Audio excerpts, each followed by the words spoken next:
ગુજરાતની અંદર પાટીદાર સમાજનું રાજકારણની અંદર મહત્વ ખૂબ વધારે છે એ તમે પણ જાણો છો કેમ કે ગુજરાતની અંદર ગુજરાતના મુખ્યમંત્રી એ પાટીદાર સમાજમાંથી આવે છે।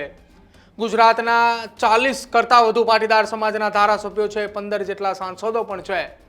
પણ આ તમામની વચ્ચે ગુજરાતની રાજનીતિની અંદર દરેકે રાજકીય પક્ષોની અંદર આમ આદમી પાર્ટી હોય, કોંગ્રેસ હોય કે ભાજપ હોય, દરેકે પક્ષની અંદર પાટીદાર સમાજના નેતાઓ જોવા મળે છે। પણ શું તમને ખ્યાલ છે ખરા પાટીદાર સમાજના નેતા, પાટીદાર સમાજના યુવા નેતા અને ચૂંટાયેલા ધારાસભ્ય ગોપાલ ઇટાલિયા વિસાવદર વિધાનસભાની પેટા ચૂંટણીથી સતત તેઓ ચર્ચામાં હતા અને આ ચર્ચાની વચ્ચે હવે તમને કેવા દ્રશ્યો બતાવવા છે કે રાજનીતિની અંદર આપણે ત્યાં જે પેલી કહેવત છે કે કોઈએ કોઈનો કાયમી દુશ્મન નથી અને કોઈએ કોઈનો કાયમી મિત્ર પણ નથી। આજે મારે તમને એ કહેવતની અંદર મેં જે પહેલી લાઈન બોલી એ લાઈનને અનુરૂપ તમને દ્રશ્યો બતાવવા છે।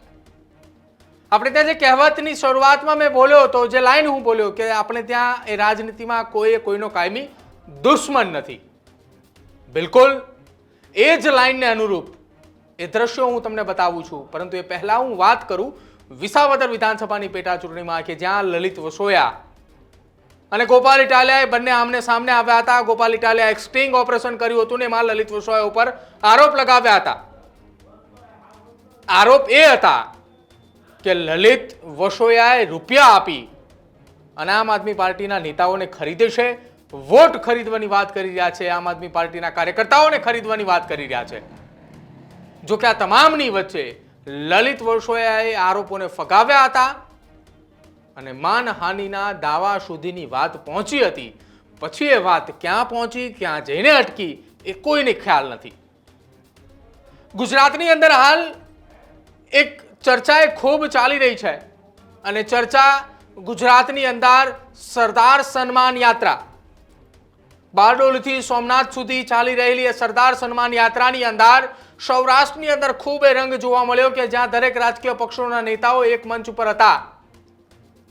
એ ભાજપ, કોંગ્રેસ, આપ એ તમામ નેતાઓ એક મંચ ઉપર જોવા મળ્યા અને જેમાં અમરેલીની અંદર જ પરેશ ધાનાણી, ગોપાલ ઇટાલિયા સહિતના નેતાઓ એક મંચ ઉપર હતા।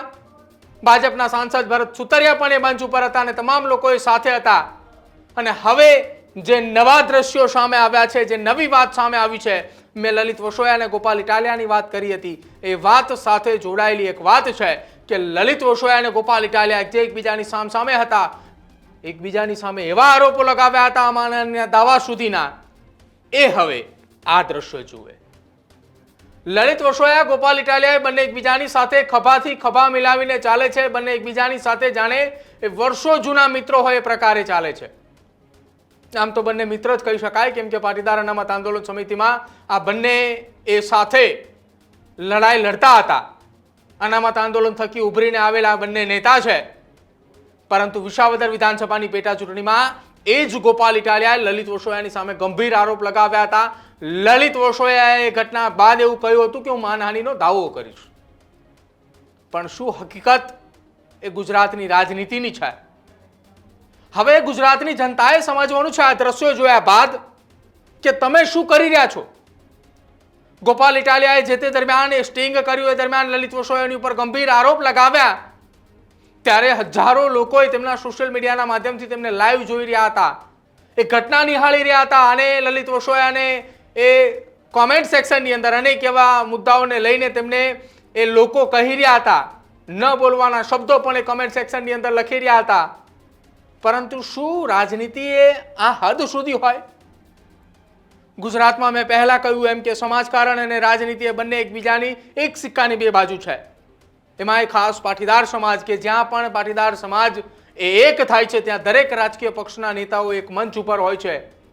જેને બોલવાના સંબંધ પણ નથી એ પણ એ મંચ ઉપર ઉપસ્થિત હોય છે, પરંતુ એ મંચની ગરિમા તેના કારણે એ મંચ ઉપર ઉપસ્થિત હોય છે। જ્યારે આજે નવરાત્રીનું પહેલું નોરતું હતું ને દરમિયાન ખોડલધામ કાગવડ ખાતે ધ્વજારોહણ કાર્યક્રમ અને કાગવડથી ખોડલધામ મંદિર સુધીની પદયાત્રાનું આયોજન હતું।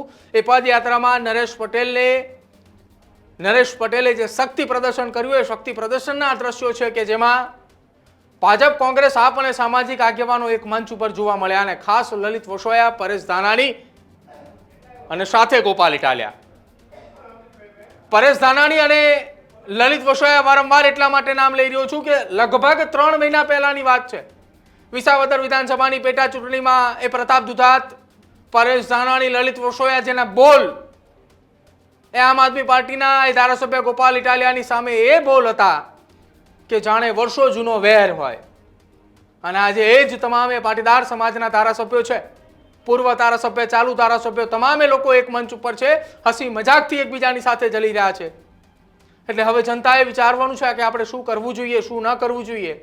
કેમ કે આ નેતાઓ એ મંચ ઉપર ચડે છે ત્યારે એ અલગ એ તેમનો અંદાજ જોવા મળે છે. મંચ ઉપર ચડતાની સાથે જ અલગ ઇશારાઓ કરતા હોય છે, નિવેદનો આપતા હોય છે. ભ્રષ્ટાચારના આરોપ હોય એ તમામ આરોપો એ મંચ ઉપરથી લગાવે છે. જ્યારે મંચ છોડીને નીચે આવે છે ત્યારે આ પ્રકારના એ દ્રશ્યો સામે આવે છે. ત્યારે જનતાએ પણ વિચારવું જોઈએ કે તેઓ એ કોના સમર્થનની અંદર છે, કોની સાથે છે અને કોની સાથે રહીને તેઓ એ વાહવાહી કરી રહ્યા છે. વિસાવદરમાં ગોપાલ ઇટાલિયાને અને સાથે જ તેમની પાર્ટીને અભૂતપૂર્વ પ્રેમ મળ્યો, પણ એની પાછળ શું એ દ્રશ્યો છે?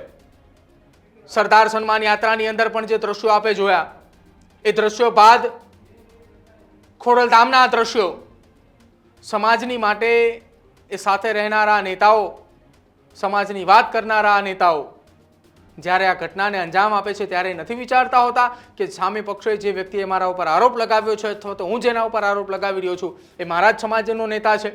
ત્યારે રાજકીય પાર્ટી વચ્ચે આવે છે ને જ્યારે સમાજ એ શક્તિ પ્રદર્શન કરતું હોય છે ત્યારે મંચ ઉપર સ્થાન મળે છે. એની લાઈમાં ને લાઈમાં આ નેતાઓ એમ કહે છે કે ચલો સમાજના મંચ ઉપર સ્થાન મળે છે તો આપણે સમાજનું ગરિમા, એ સમાજનું મંચ લઈ લઈએ પહેલા, ત્યારબાદ આક્ષેપો જ્યારે કરવાના થશે ત્યારે આક્ષેપો કરતા રહીશું. આ વાસ્તવિકતા ગુજરાતની જનતાએ સમજવી પડશે. કેમ કે આ નેતાઓ એ ક્યારેય કોઈના થયા નથી ને થવાના પણ નથી. વિસાવદરની અંદર શું પરિસ્થિતિ છે સૌ કોઈ જાણે છે. પૂર્વ ધારાસભ્ય લલિત વસોયા તેમના વિસ્તારની અંદર શું પરિસ્થિતિ છે એ ત્યાંના લોકો જાણી રહ્યા છે. અમરેલીના એ પૂર્વ ધારાસભ્ય અને વિધાનસભાના વિરોધ પક્ષના પૂર્વ નેતા એ પરેશ ધાનાણી એ અમરેલીની અંદર શું પરિસ્થિતિ છે તેઓ પણ જાણે છે, તેમના વિસ્તારના લોકો પણ જાણે છે. સમજવાની લોકોને બસ એટલી જ વાત છે કે તમે જે તે દરમિયાન ચૂંટણી હોય અથવા એ ચૂંટણી પ્રચારનો માહોલ હોય એ દરમિયાન જે લોકોની સાથે રહીને તમે જે કંઈ પણ નિવેદન આપતા હોય એ નેતાની સાથે તમે એ જોરશોરથી પ્રચારમાં જોડાવ છો, પરંતુ એ જ ચૂંટણી પૂરી થયા બાદ એ નેતાઓ જ્યારે આ પ્રકારના દ્રશ્યો સામે કેદ થાય છે ત્યારે તમારે પણ વિચારવું જોઈએ કે તમે એ ચૂંટણી દરમિયાન જે મહેનત કરી હતી, તમે જે લોકોની સામે, તમારા જ ગામના કોઈ લોકોની સામે તમે વેરઝેરની ભાવનાઓ કેળવી હોય, ત્યારબાદ આ નેતાઓના દ્રશ્યો જોતાની સાથે તમે પણ એ સંબંધો સુધારી લેજો. કેમ કે આ નેતાઓ એ આજે બાજે છે, આજે ઝઘડો કરે છે, કાલે એકબીજાની સાથે પણ આ જ પ્રકારે જોવા મળશે. તમારું શું માનવું છે આખી આ વાતને લઈને તે ન્યૂઝરૂમ ગુજરાતના ડિજિટલ પ્લેટફોર્મના કમેન્ટ સેક્શનની અંદર જણાવજો. જોતા રહેજો ન્યૂઝરૂમ. નમસ્કાર.